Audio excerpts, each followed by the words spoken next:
ನಿಮಗೇನಾದ್ರೂ ಸಮಸ್ಯೆ ಇದ್ದಲ್ಲಿ, ಪ್ರಶ್ನೆಗಳಿದ್ದಲ್ಲಿ ಕೇಳಿ, ನನ್ನ ನೇರವಾಗಿ ಬನ್ನಿ, ಕೇಳಿ. ಕೇಳಿದ ಆರೋಪಗಳನ್ನು ಹೊರಿಸ್ತಾ ಇದ್ರೆ, ಯಾರೋ ಹೇಳಿದ ಮಾತನ್ನ ಕೇಳ್ತಾ ಇದ್ರೆ, ನನ್ನನ್ನು ಎಷ್ಟು ವರ್ಷದಿಂದ ನೋಡ್ತಾ ಇದ್ದೀರಾ ನೀವು?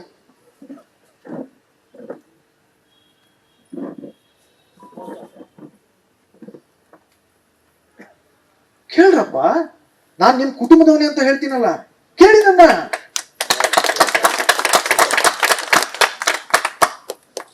ಆದ್ರೆ ಇನ್ನು ಮುಂದೆ ನಮ್ಮ ಬಗ್ಗೆ, ನಮ್ಮ ಕುಟುಂಬದವರ ಬಗ್ಗೆ ಯಾರಾದರೂ ಕೆಟ್ಟ ಆರೋಪಗಳನ್ನ ಮಾಡೋದಾಗಿರ್ಬೋದು, ಕೆಟ್ಟ ಕಾಮೆಂಟ್ಗಳನ್ನ ಮಾಡೋದಾಗಿರ್ಬೋದು, ಅದು ಯಾವುದೇ ವೇದಿಕೆ ಆಗಿರ್ಬೋದು, ಮಾಧ್ಯಮ ಆಗಿರ್ಬೋದು, ಅಥವಾ ಸಾಮಾಜಿಕ ಜಾಲತಾಣ ಆಗಿರ್ಬೋದು, ಈಗಾಗಲೇ ಎಷ್ಟೋ ಬಾರಿ ಆಗಿದೆ. ಈ ಇತ್ತೀಚಿನ ದಿನಗಳಲ್ಲೇ ಆಗಿರೋದ್ರಿಂದ ಕೆಲವರು ಬಂದು ನಮಗೆ ಸ್ಪಷ್ಟವಾಗಿ ಹೇಳಿದ್ರು, ದಯವಿಟ್ಟು ಇವರುಗಳ ವಿರುದ್ಧ ನೀವು ಮೊಕದ್ದಮೆ ಹೂಡಿ, ಅವರಿಗೆ ತಕ್ಕ ಶಿಕ್ಷೆ ಆಗೋ ರೀತಿಯಲ್ಲಿ ನೀವು ಪ್ರಯತ್ನ ಪಡಿ. ಇವತ್ತಿಗೂ ನಿಮ್ಗೆ ಗೊತ್ತಿದೆ, ಯಾರಾದ್ರೂ ಕೆಟ್ಟದಾಗ ಕಾಮೆಂಟ್ ಮಾಡಿ ನಾನೇನಾದ್ರೂ ಅದನ್ನ ಕಂಪ್ಲೇಂಟ್ ಕೊಟ್ರೆ ಏನಾಗತ್ತೆ ಅನ್ನೋದು ನಿಮ್ಗೆ ಗೊತ್ತಿದೆ. ಆದ್ರೆ ನಾನು ಆ ತರ ಹೇಳಿದಾಗ ನಾನು ಅದಕ್ಕೆ ಒಪ್ಲಿಲ್ಲ.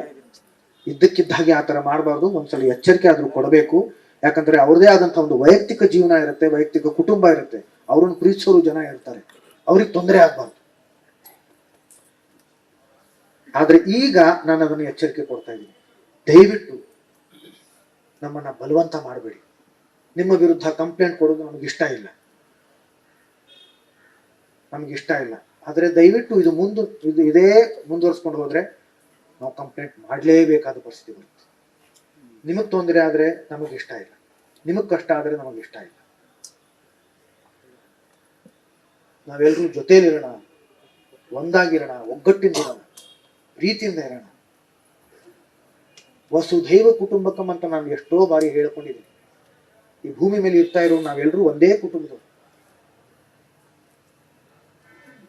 ನಾವೆಲ್ಲರೂ ಇದ್ಕೊಂಡು, ಜೊತೆಲಿ ಇದ್ಕೊಂಡು, ಈ ಸ್ಮಾರಕ ಏನಿದೆ ಈ ಸ್ಮಾರಕ ಆಗೋ ತರ ಇದ್ರೆ ನಾವೆಲ್ಲರೂ ಜೊತೆಲಿ ಇದ್ದೀವಿ.